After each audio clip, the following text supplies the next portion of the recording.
la primera conferencia se trata de cerveza de calidad con malta mexicana. Él es Armando Ochoa de Altiplano y le damos un aplauso como bienvenida, por favor.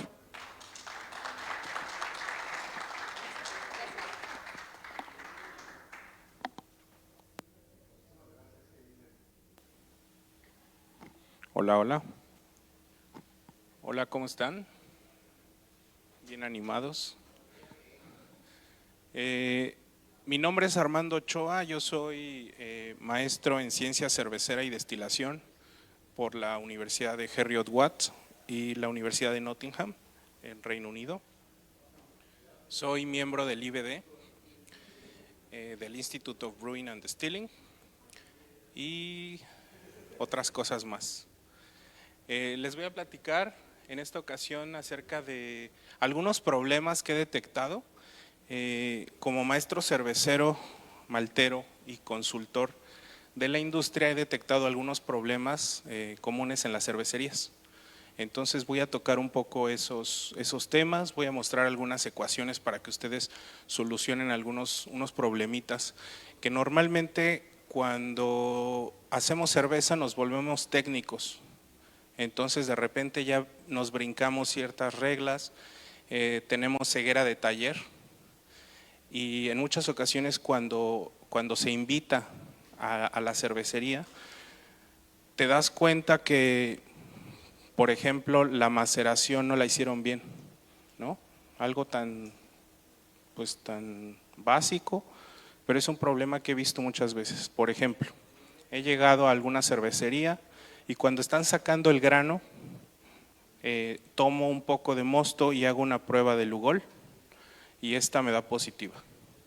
Entonces te quedas así de, a ver, si ya terminaste de hacer tu maceración, si ya hiciste tu machine, ya hiciste el mash out, no deberías de tener almidón al final. Entonces, aproximadamente, si te gastaste unos 20,000 pesos en malta, pues, ¿cuánto perdiste, no? Otra cosa es cuando les pregunto sobre la eficiencia de su equipo. Me dicen, tiene 80%.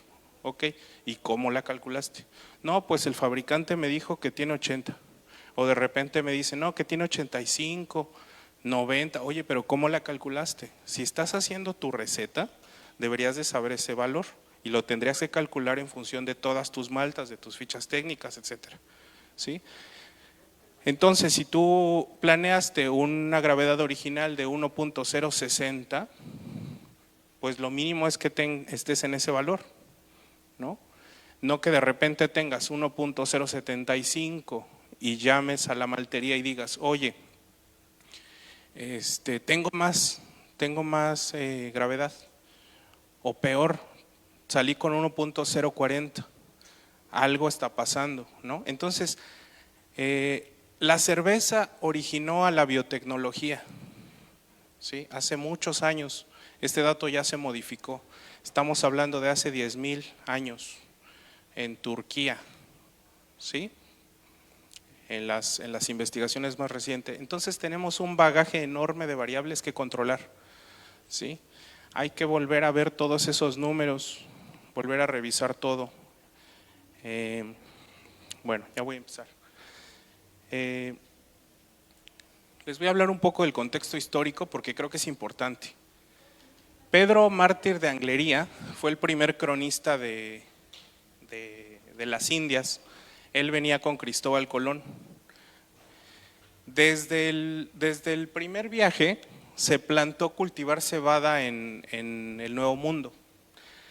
Entonces, para el segundo viaje, les estoy hablando de 1493, además de las ovejas, todas las especias y el trigo, se planeó traer también cebada para cultivar. Siguiente, por favor. Creo que se pasa. Entonces, como pueden ver aquí, en México en 1500 ya se cultivaba cebada. ¿Para qué? Pues para hacer cerveza, para hacer pan. Después pasamos ahí a Argentina, tenemos Perú, Chile, Brasil y al final en Estados Unidos. Entonces eso es algo súper interesante, si se fijan, o sea, en el primer lugar donde se cultivó cebada fue en México. Así también, la primera vez que se hizo cerveza también fue en México. La primera cervecería de América estuvo en Amecameca. En 1542 el rey otorga el permiso a Alonso de Herrera para producir cerveza y los cultivos necesarios para su industria. Alonso de Herrera no nada más hacía cerveza, tenía que hacer jabón, tenía que cultivar la cebada en esa zona y lúpulo también. ¿Sí? En esta plática estamos enfocados un poco quizás más en cebada, pero también el lúpulo. Había lúpulos en la región, en la Ciudad de México, en la zona de Tacubaya, en toda esta parte de Amecameca en el Estado de México ahora, hubo cultivos de lúpulo también.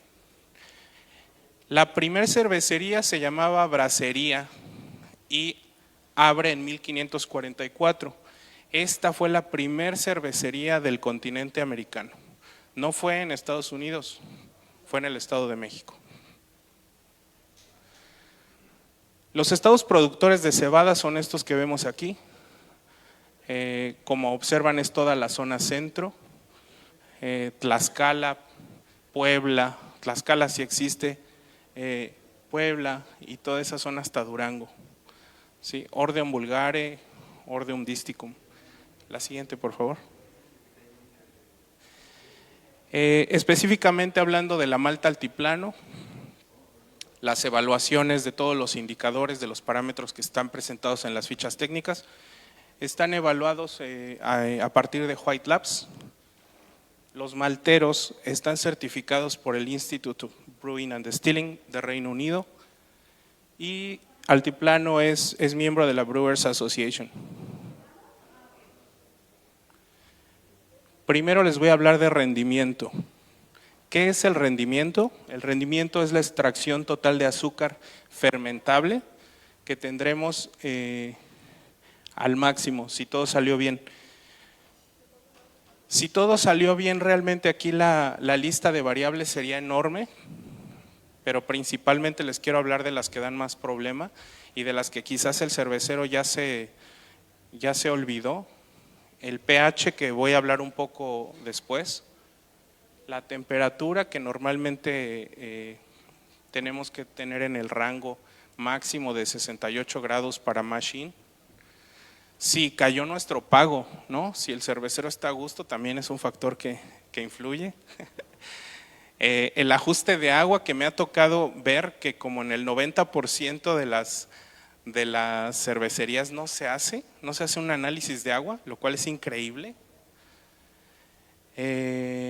Específicamente calcio, magnesio, sulfato, cloruro, todo eso que va a impactar al final para resaltar el dulzor o el amargor de los lúpulos, ¿no? La molienda correcta también es importante. Me ha tocado ver que llego a una cocción y dejaron el molino con malta negra. Entonces empiezan a hacer su light lager y sale la malta, ¿no? Yo siento que a todos nos ha pasado, todos lo hemos visto y pues eso impacta, ¿no? El color de la cerveza. O que está demasiado fino, ¿no? Si no tengo filtro prensa para hacer mi macerado, pues entonces pues no muelas en exceso, ¿no? Ahora yo sé que es engorroso quizás calibrar el molino para cada uno de los diversos tipos de malta, pero el factor friabilidad es importante, ¿no? Entonces no toda la malta se va a moler igual, ¿sí? Sin mencionar las adiciones tempranas de los estilos oscuros, ¿no? Hay quien agrega desde el principio la malta torrefacta y eso me va a repercutir en astringencia y otros problemas a nivel fermentación, ¿no? Bueno, el tiempo de macerado también. De repente cuando ya somos súper expertos hacemos una maceración en 30 minutos, 45 minutos, probamos y decimos no, ya está lista, ¿no? Pero ¿qué pasó con la prueba de Lugol, con la prueba de yodo? Es súper barato. ¿Cuánto te cuesta un frasquito de yodo en una farmacia? Lo haces y te va a revelar si ya terminaste. Y eso ya se lo brincan porque el cervecero se vuelve muy técnico. Entonces la prueba y dice listo, ya está, ya voy a transferir. ¿no? Entonces regresemos a hacer esas pruebas básicas, baratas, sencillas. Claro, me ha tocado también que luego no las conocen, entonces se la muestras al cervecero y dice, ¡ay, wow! ¿Qué estoy viendo, no? Y es increíble cuando ven que cae la gotita y tiñe de negro todo, o cae la gotita y de repente desaparece, se quedan así de, ¿en serio? Y eso está padre, ¿no? Verlo. Pues el tiempo, ¿no? De macerado, como les decía, lo debemos de hacer mínimo, yo recomiendo 60 minutos y hacer mash out. Hay que perderle el miedo al mash out, calentar el mosto hasta un límite de 75 grados, recirculando, es muy bueno porque permite que desnaturalicemos las proteínas. Y ustedes van a percibir en la parte de arriba de su cama de granos una capa blanca de todas estas proteínas, de todas estas enzimas desnaturalizadas, ¿no? Como clara de huevo, ¿no? De repente podemos ver en nuestro mosto, está muy turbio y no era una Hazy IPA, ¿no? ¿Qué pasó? Pues igual y no hiciste mash out, o igual y no sabías que existe, cómo se hace, ¿no? Bueno, otro factor importante es la relación de agua, es decir, cuánta agua le voy a poner a mi grano. Normalmente hemos escuchado, quizás hemos leído que tenemos que usar 3:1, ¿no? 3 litros de agua por un kilo de malta.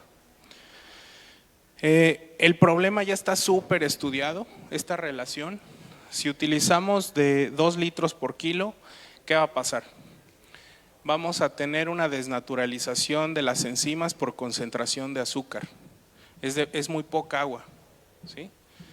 Es muy poca agua y pues sí va a quedar muy dulcecito el mosto, muy concentrado, pero se van a desnaturalizar nuestras proteínas. 2.5 va a estar bien a nivel proteico, pero voy a tener problemas de fermentación. De 2 a 4, que es el ideal, es donde voy a tener mi mejor rendimiento. Y sí, efectivamente 3 litros por kilo está perfecto. Pero más de 4 litros voy a tener una dilución de enzimas. Entonces igual me voy a aventar ahí 3 horas, voy a estar sufriendo horrible, ¿sí? A mí me ha pasado así, digo, es una experiencia fea, de repente con algunas recetas que le ponen muchísimos adjuntos y que terminas de macerar a las 11 de la noche, 12 de la noche, ¿no? Y estás limpiando en la madrugada, creo que a todos nos pasó. Bueno, entonces es importante que cuidemos la relación y la eficiencia bien calculada, ¿no? Lo que les decía. Si no conocemos la eficiencia, la tenemos que calcular, ¿sí? Entonces les voy a dar un ejemplo. Aquí está con la ecuación. Es una cervecería en el sur del país. Su objetivo es 1.050. Y me dice, vamos a llamarle Carlos. Me dice Carlos, Armando, tengo una eficiencia del 80% con un equipo Premier. Ok, ¿y cómo sabes la eficiencia? Pues me dijo el me dijo el fabricante. Ok, pero pues necesitas calcularlo y por malta, ¿no? Ok, entonces pues yo nada más necesito esos datos.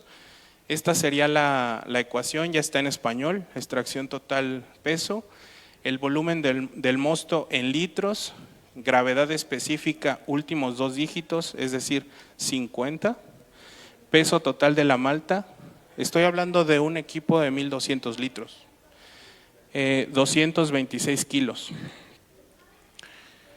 y me queda 265.13. Posteriormente hago un factor de conversión, el factor de conversión está en el formato inglés, que sería litro, grado, kilo. Quizás por la región sería el equivalente a pounds per gallon. Entonces, el 100% son los 311, mi 265 y tengo una eficiencia de 85.20. ¿Qué pasó?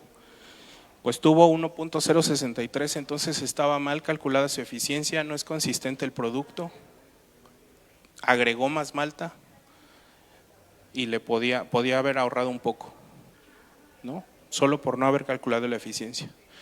Si desean información de cómo calcular la eficiencia de los equipos, se pueden acercar, pero esto se hace por malta, ¿sí? Y puede variar inclusive, si no pasivo, ¿sí? Haz de cuenta que es el máximo, de acuerdo con el método de Reino Unido, litro, grado, kilo, que tú le puedes extraer al grano. Esto sería a 65 grados. 311 es lo más, entonces equivale al 100%. Por eso el factor de conversión en mismas unidades. Bueno, ahí está para que lo revisen y lo consideren, ¿no? Creo que es algo importante. La siguiente, por favor. Bueno, el famosísimo pH. ¿Qué hay adentro de la malta? Independientemente de la marca, tienes fosfatos. ¿Y qué es el fosfato? Pues es la sal del ácido fosfórico, ¿sí? Entonces, por pura lógica, más la proteína y los mismos ácidos, se va a afectar la química del macerado de nuestro mosto. Entonces, vamos a imaginarnos que partimos de una maceración con agua destilada, de acuerdo con la American Society of Brewing Chemists, todos estos métodos que son más de 800. Agregamos el agua destilada y vamos a tener de forma natural que se va a promover la caída del pH, de forma natural. Una malta bien malteada nos va a dar los rangos que necesitamos para generar el mosto. No sé si voy bien o de tiempo. ¿Sí? La siguiente, por favor. Y bueno, ahí está de ese lado la escala de pH, por si alguien no está familiarizado con ella. En la parte de arriba tenemos ácido de batería, pasando por ácido clorhídrico, el que tenemos en el estómago, hasta llegar abajo, ¿no? Del otro lado que tenemos leche. Bueno, una malta base normalmente tiene entre 5.7 a 6. Solamente la malta. La malta de especialidad de 4 a 5.4. Las maltas de torrefacción 4.6 a 4.7. No sé si más o menos están familiarizados con cómo se hace el proceso de malteo. Por allá sí. ¿Sí? Bueno, en general son 3. Las clasificamos en 5. El maltero, pero el cervecero más o menos las clasifica en 3. En general una malta se remoja, se limpia para que despierte el grano, se germina y se seca, ¿sí? Hablando de una malta base. Hablando de una malta de especialidad, lo mismo, pero después de germinar se cuece con vapor y luego se seca. Y las otras se puede omitir todo el proceso y mandar directo al tostador, o se puede hacer todo el proceso y después mandar al tostador, dependiendo de lo que tengo. Si en la maltería son muy estrictos y me están pidiendo un nivel de enzimas, amilasas, y yo no llegué, puedo entonces recoger mi producto, mandarlo al tostador, etcétera. Pero bueno, estos son los pHs. Tengo mi malta negra con 4.6, chocolate 4.7. Sabemos que un mosto que es de una porter, por ejemplo, o de una stout, va a tener esa adición, ¿no?, de maltas torrefactas, y por el hecho de haber tostado, mi pH va a bajar. Por esa razón no tengo que agregar las maltas desde el principio del macerado, las tengo que aguantar ahí. Yo sugiero 30, 45 minutos después de que ya hiciste todo el corte, entonces sí las pongo. Empiezo a recircular para que no tenga el mosto muy astringente, ¿sí? Y las levaduras no vayan a tener problemas también para realizar la fermentación. La variación es de más menos 0.2 de pH entre variedades y entre malterías, independientemente de la marca de malta. La siguiente, por favor. ¿Cuál es el pH óptimo? Bueno, pues, ¿qué quiero optimizar? ¿No? ¿Qué estilo quiero hacer? ¿En qué parte? en qué parte del proceso. Entonces, como regla general, vamos a tener problemas cuando tenemos menos de 5, vamos a afectar específicamente a la enzima que más nos interesa, que sería alfa-amilasa. Si estoy por arriba de 6 voy a tener silicato y taninos, astringencia total. ¿Sí? Rendimiento.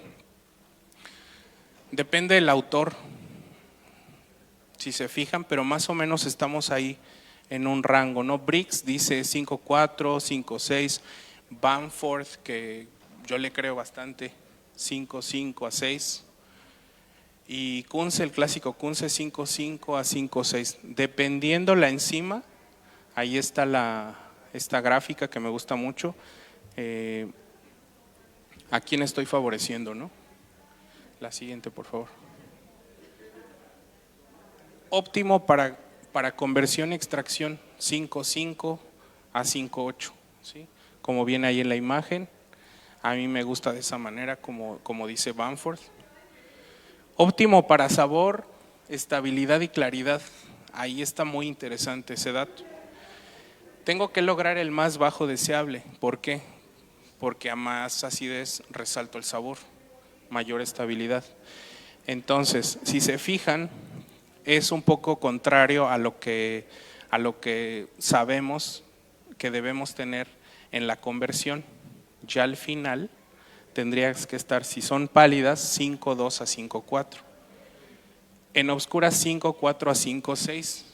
Entonces no sé si se fijan que cuando es oscura voy a estar más abajo en la conversión, pero ya cuando estoy terminando tengo que estar un poco más alto si voy a ser oscura.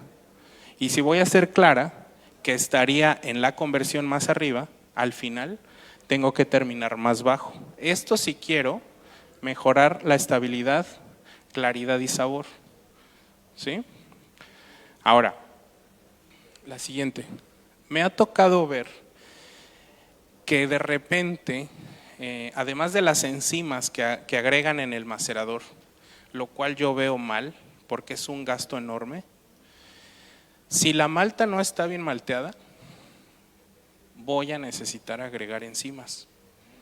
Pero la malta bien malteada tendría que hacer su conversión solita, ¿sí? En esos máximos 60 minutos y después empezar a hacer un mash out y recircular.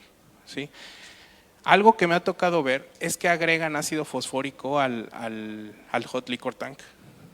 Es una práctica común y de repente están ahí agregando y te quedas así de, no inventes, ¿no? O sea, hay otras formas de bajarlo, o si quieres no le agregues nada, pero el problema del ácido fosfórico es que me va a hacer fosfato de calcio, entonces se me va a ir para abajo pues todo el calcio, ¿no? Entonces, pues no hagan eso, yo les recomiendo que mejor agreguen ácido láctico, ácido cítrico si quieren, y hasta en algunas ocasiones limón, ¿no? Si no tienen ácido cítrico con limón, lo bajan así. O sea, se sorprenderían de verdad lo que un mugre limón puede hacer en esa parte del sparge y cómo les va a mejorar su aroma. Y bueno, independientemente de que la plática es de malta, el pH en kettle tiene que estar ahí en 5, 5.4, fermentación, como si se fijan va bajando, ya lo hemos visto, seguramente lo han visto en sus cervecerías, 4.5, 5.2 y cerveza 4, 4.7. Claro, dependiendo del estilo, ¿no? Si tengo una goce, pues sí voy a estar más abajo, ¿no? La siguiente, por favor. Otro factor importante es el color. El color de la cerveza viene de las maltas. Y desde la fase de diseño, desde que el maestro cervecero se puso ahí a hacer su receta y empezó a consultar su guía Cicerone, BJCP, Kunze, Bamford, Palmer y todo lo que tenga, empieza a crear, ¿sí? Porque el cervecero crea, tiene su imaginación y de repente se le ocurre poner, no, pues voy a poner una pimienta, ¿no? Entonces eso también va a impactar. Pero bueno, esto es lo interesante, ¿no? Que nosotros tenemos que crear el estilo y caer en rango para mandar una copa y ganar medallas. La siguiente, por favor. Entonces, aquí otra ecuación importante. Por ejemplo, para una German Pils estamos de 2 a 5 en el Standard Reference Method. 17 a 30 sería una Baltic Porter. Entonces aquí está la ecuación ya en español con estas unidades. Tenemos el color de la malta 1. Esta ecuación la pueden ustedes aplicar para todas las maltas que tengan en la receta, e inclusive si pudieran conseguir el color de esa pimienta rosa o lo que le vayan a agregar, mango, no sé, también entra. El color de la malta en Lovibond por el peso en libras, más, y ahí se van sumando todo lo que tengan. Sería el color de la malta 2 en Lovibond, el peso de la segunda, más el tercera, más la cuarta, etcétera, entre el volumen en galones. Entonces ahí tenemos una malta con 1.3, que estaríamos un poquito subidos en el rango inferior de una Pilsener, por 562 más 1.7, ahí puse una Cheat 218, lo sumamos entre los galones, 317, tengo 3.47. No, ahí caigo en un valor de una German Pils. Y me parece que ya. Muchas gracias. No sé si tengan alguna duda, comentario.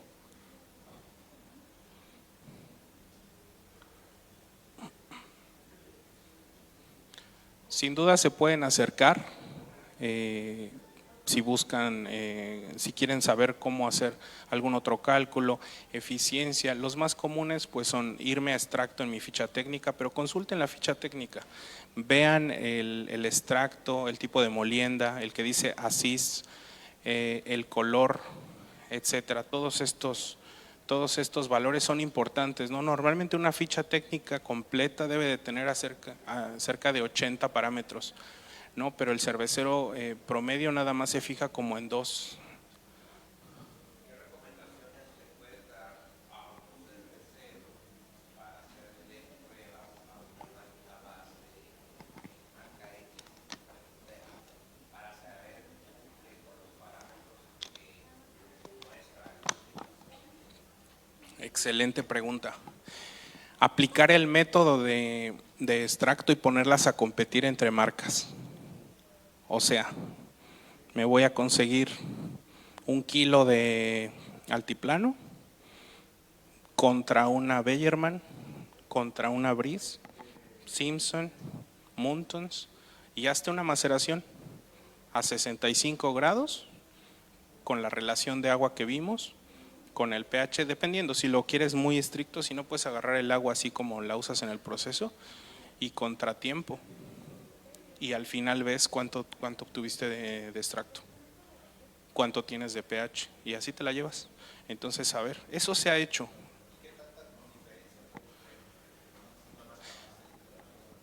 Sí hay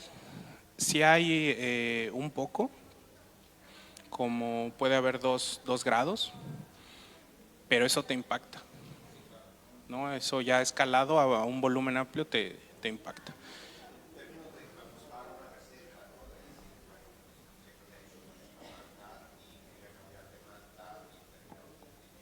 Ese mismo parámetro que utilizo en mi misma receta, ¿cómo hacer esos ajustes? Ah, claro, sí. Lo que yo hago es que tengo mis recetas en Excel, ¿no? Y justamente tengo el parámetro de extracto. Entonces, específicamente con maltas altiplano, tú en tu costal tienes un QR.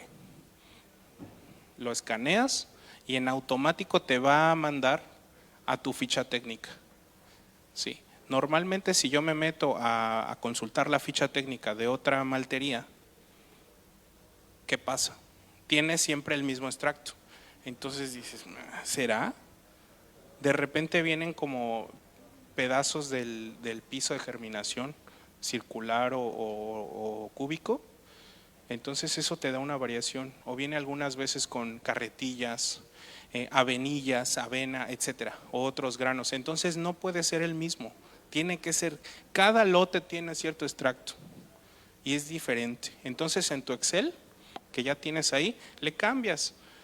Pues el lote anterior tenía 81% y este tiene 82%. Pues le cambias ahí el 82 y que te diga cuánta malta vas a necesitar para que tu mosto esté consistente. Entonces tener eso siempre, o sea, y no nada más hablo del extracto, el color, ¿no? O el ajuste del agua. Si yo hice una evaluación de agua hace 2 meses y ya estuvo lloviendo y mi agua es de pozo, pues ya cambió completamente el valor, entonces tengo que volver a hacerlo. Hay kits muy sencillos que te venden como para hacerlo muy rápido, o si lo quieres mandar a evaluar a una universidad, hay muchos convenios con universidades cercanas o a un laboratorio acreditado, y entonces haces tu ajuste de agua. O sea, todo va a impactar.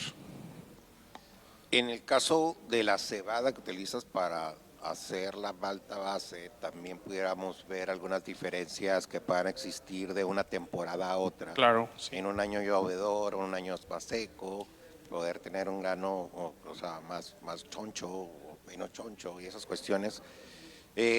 Digamos que también cambian los parámetros, ¿no? Claro, sí. Y eso lo ajustan ustedes, la misma, a veces vemos fichas técnicas que son de la misma todos los años.